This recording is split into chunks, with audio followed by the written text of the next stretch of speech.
Welcome back, guys, on a new Mosaic tutorial. This time we're covering compositions and layout. Again, this is another Design 101 tutorial going back to the foundational stuff that is really essential for you guys to create powerful design work, right? So a lot of you guys may be self-taught. I know a lot of my outsourced designers, they're self-taught, and they might maybe just kind of working things out as they go along in their career, just by looking at reference work and just trying and kind of mimicking other design work that they see. And that's good. That's one of the best ways to learn. But it's also really important that you understand the theory behind a good design composition, so that you can go and implement these things yourself by potentially not even looking at reference work, or just having a basic understanding of this will actually help you guide your design layouts in a more profound way, right? So this is going back to basics. I'm really kind of trimming down and just really giving foundational stuff here. But it's very important that if you're a self-taught designer, that you back up your design work with theory to further amplify your design. Learning and applying these foundational topics, you'll just really level up and be way ahead of the game. So moving forwards, the topic at hand, composition and layouts. In particularly, this video is all about graphic design, composition and layouts, right? And the reason behind this is because our agency fulfills a lot of digital marketing material. So be it social media banners, social media adverts, social media posts. A lot of this stuff is digital graphic design layouts, right? So you typically have specific components that make up these compositions. But you can also apply these same principles across different other types of layouts as well, be it print, such as editorial layouts, posters, flyers, or anything for that matter. This information can definitely help.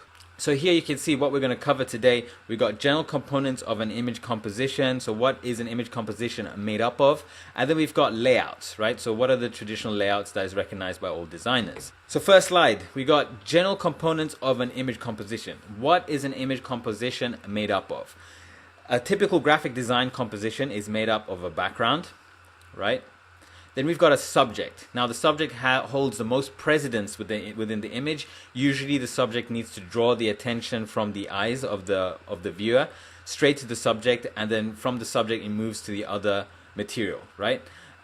So it holds probably the most space within the image as well, just so that it calls for that attention. If it doesn't hold a significant portion of the space, then it just needs to be the center of attention. Maybe it could be highlighted by a specific color. Maybe it needs to be positioned right in the middle of the image. It just needs to have some way of drawing attention, because it's the subject. It is of probably the highest importance in most cases.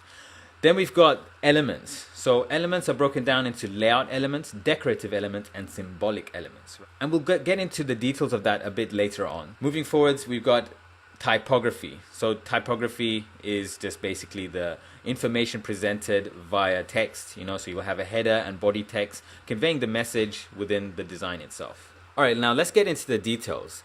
On the screen, I'm going to display designs from other designers, experts in their fields, but you can see that these designs are from people who are very experienced. And there's one common factor about all of these designs is that they're using a lot of effects.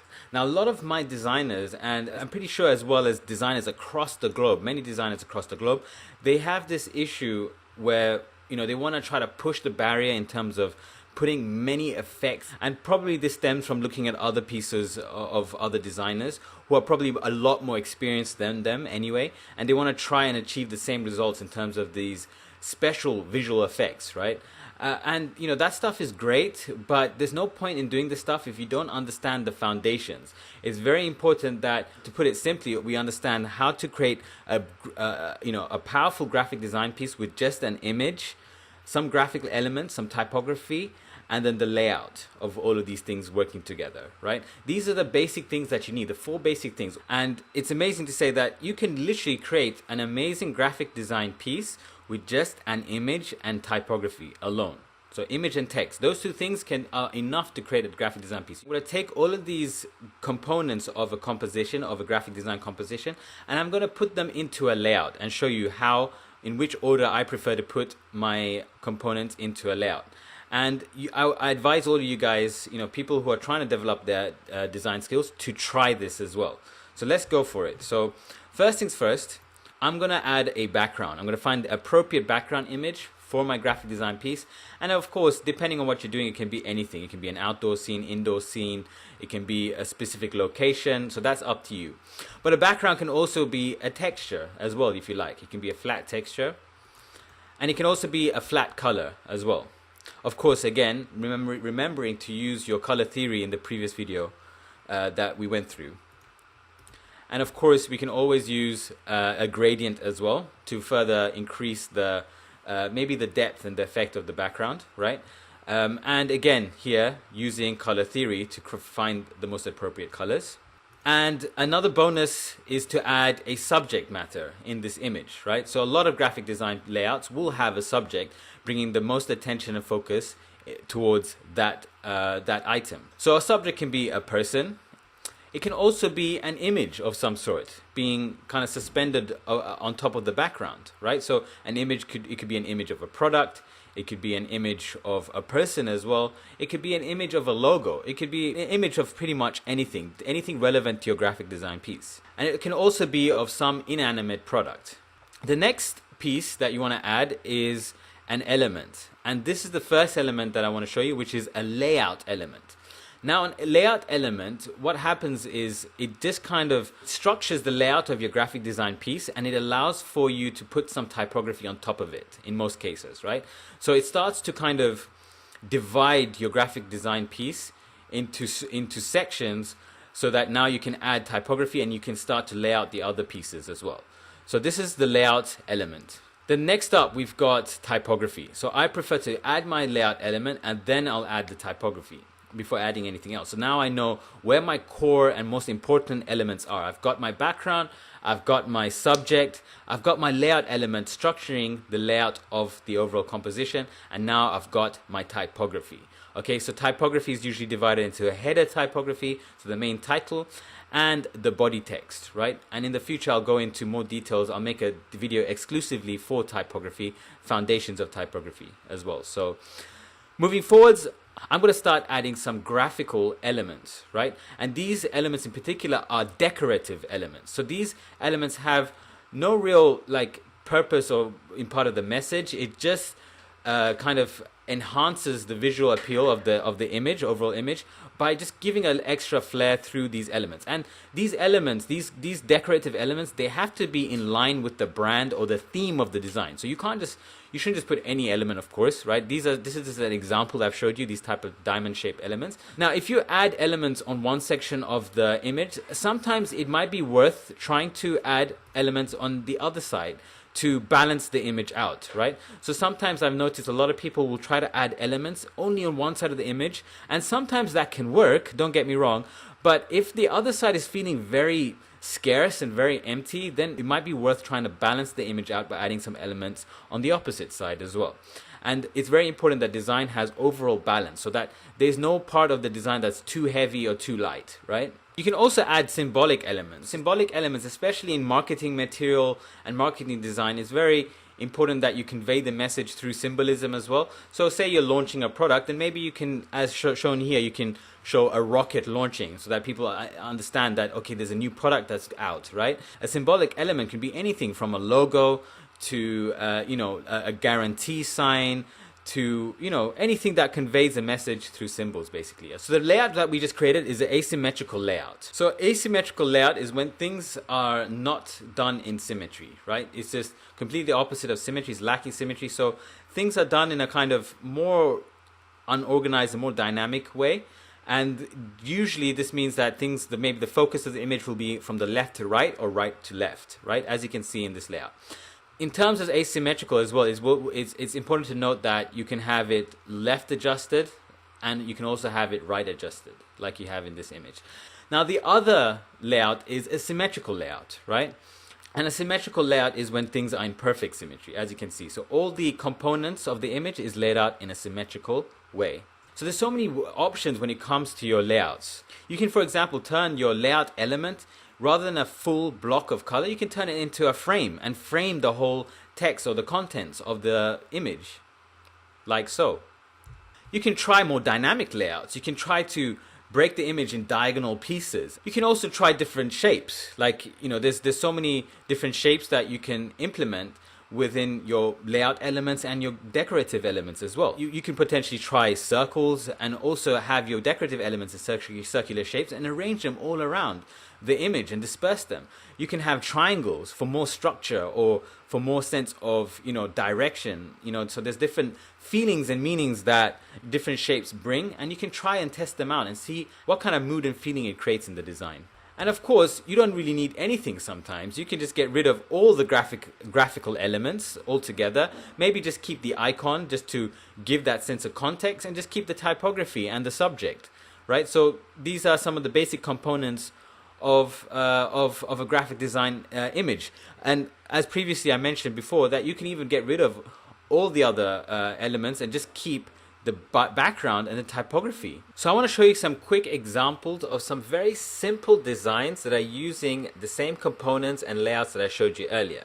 So the first concept that I have here is a summer vibes concept for a YouTube thumbnail. You can see you've got an image on the right hand side and the text is on the left hand side with all of the layout elements to support it. The colors are very much in line with the summer theme, and then you've got some decorative kind of diamond elements in the back of the layout element there.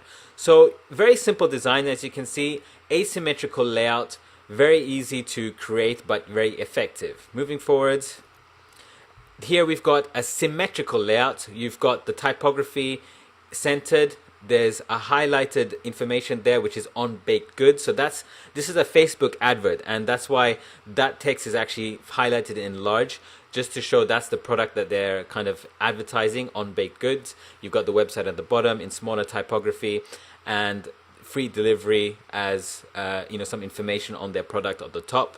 So very effective advert. And then you've got these amazing decorative elements that are distributed evenly and balanced out all across the border, right?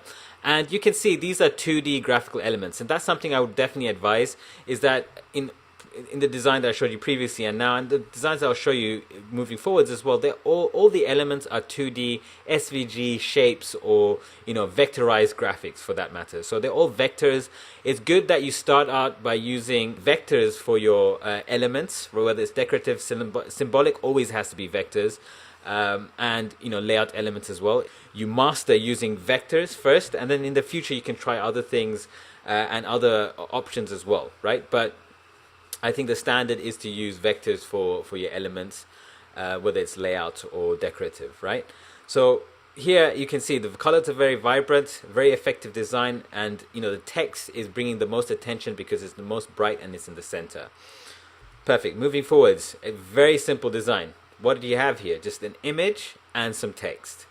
Asymmetrical layout, wanderlust in this kind of classic serif type. And then you've got the subtext in a boxed out in a rectangle, and that's another layout element. So very simple design. Here it gets even more simpler. Another Facebook advert. This time we've got an image and you've got a man with a dog, and in this case actually the man with the dog is actually the subject. But unlike what I showed you previously, here we don't have a background image and a subject image separate and then bringing those two things together. This time we have the background image and the subject all in one image itself, right? So there's no need to actually bring a subject. The subject is already in the image, and then they complement that with some text on the right hand side. Again, asymmetrical layout, relax, don't stress out, breathe. Very simple typography that's relevant to the image, and this design is ready to go. A banner, right? Facebook banner. It says the Lopez family. It looks like some kind of family reunion event. And then in this design, you've just got a symbolic element in the top with the aeroplane. That's probably to signify that there's some kind of event of some sort, a travel event. And then you've just got an image that's darkened out a little bit in the background, just so that the elements and the graphics and the text pop out from the image a bit more. And then you've got a simple decorative element in the form of a pattern on the bottom, right? And this design again is ready to go. Very simple symmetrical layout. Here another symmetrical layout for a social media post. I believe this is a Facebook post. Here, this is advertising maybe towards some content of some sort, maybe a blog, Girls Weekend Guide to Hiking. So you can imagine someone will click this on Facebook and then there'll be a link. It'll take them to a blog or a website of some sort. Very simple design.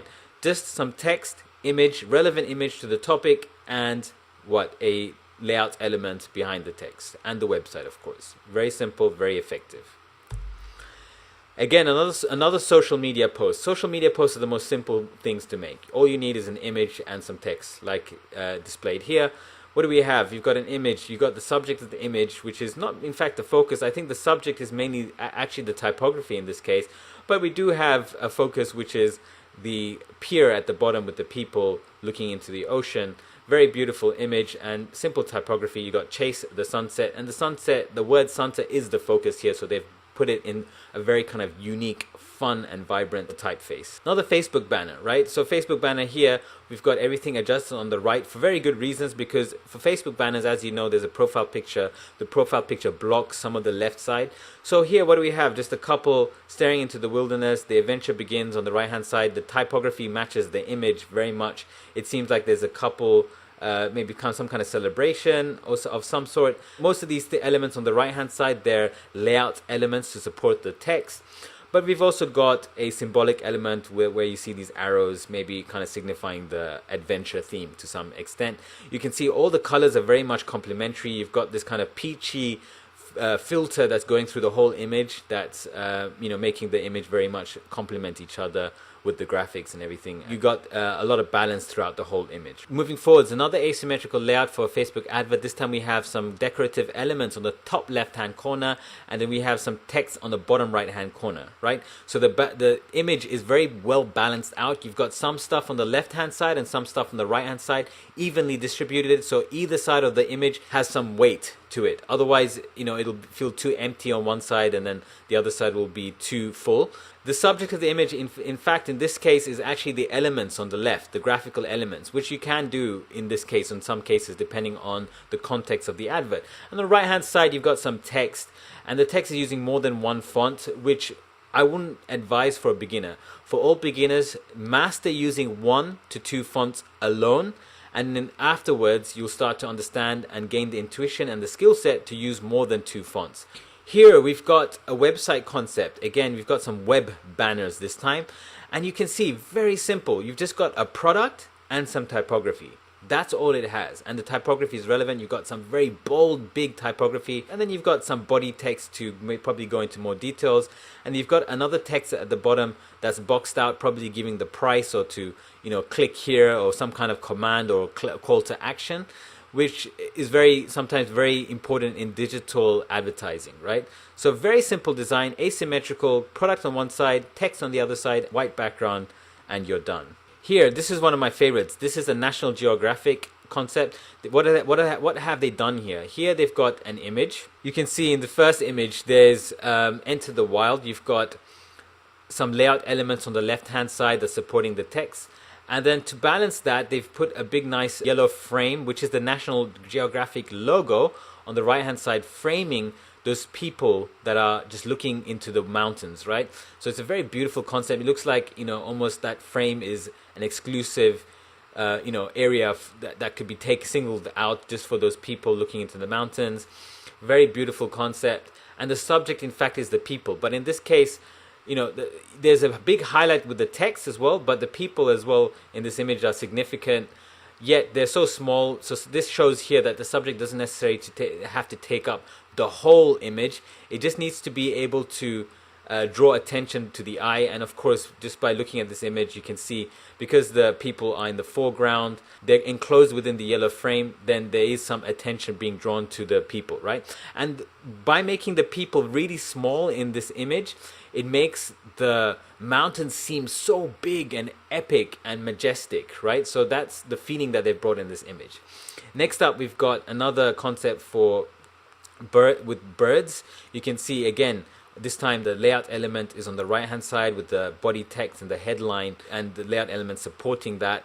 And then on the left hand side, you've got some graphic that's you know, again, in depth, they've cropped some of the image to put it in front of the graphic so that it just seems like very 3D and very in depth. That's something you guys can do as an experiment with it as well. If you can do it in very clean crop, then this can be a very powerful technique. And here the subjects are the birds. They're definitely calling to a lot of attention because they're so much in motion, there's a lot of movement, and they're very much in the foreground. So again, you know, a very powerful concept, right? So there you go, guys. These are the foundational components of an image composition and the traditional layouts that everyone should understand and try to implement. You know, if you're trying to improve your design skills, what I would suggest is start from here. You know, don't try to get ahead of yourself and try a bunch of different effects.